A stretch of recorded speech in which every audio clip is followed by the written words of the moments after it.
L'objectif de la présente vidéo est de permettre aux employeurs d'apprécier le traitement en paye en cette période donc de fin de mois de la journée qui a été déclarée en alerte rouge par le préfet en Martinique lors des dernières intempéries. Le principe déjà lorsqu'il y a une alerte rouge, c'est que l'absence du salarié ne peut pas être déclarée fautive et donc l'employeur ne peut pas reprocher au salarié son éventuelle absence de l'entreprise alors que le département était en alerte rouge. Se pose maintenant le traitement en paye de cette journée chômée de façon involontaire par les salariés. Le premier principe est que le salaire étant la contrepartie du travail, l'employeur n'est pas juridiquement tenu au paiement du salaire de la journée qui a été chômée. Par exception, l'employeur peut volontairement décider de payer cette journée. Il se peut aussi que des dispositions conventionnelles plus favorables que les dispositions légales prévoient le paiement de cette journée chômée pour cause d'intempéries. Le salarié peut également décider, pour éviter d'avoir une perte de salaire, de demander à son employeur de positionner sur cette journée chômée un jour de congé ou un jour de RTT. Ça, c'est le premier moyen de traiter facilement ces journées. Après,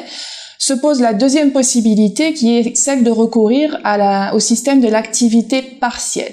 L'activité partielle, qu'on appelle aussi chômage partiel, en fait est un système qui est mis en place pour permettre aux salariés d'être indemnisés de cette journée de travail perdue et donc de minimiser la perte de salaire. C'est à l'employeur qu'il appartient de formuler la demande parce que le cas d'intempérie rentre dans l'un des cas de mise en œuvre de ce recours à l'activité partielle. L'employeur fait une demande sur un site internet, donc une demande dématérialisée auprès du préfet.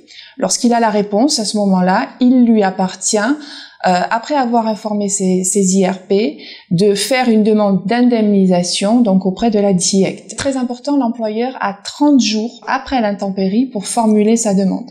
Le salarié percevra alors une indemnisation qui correspond grosso modo à 78% de son salaire qui sera versé par l'employeur. L'employeur, pour sa part, recevra une indemnité fixe en fonction du nombre d'heures chômées.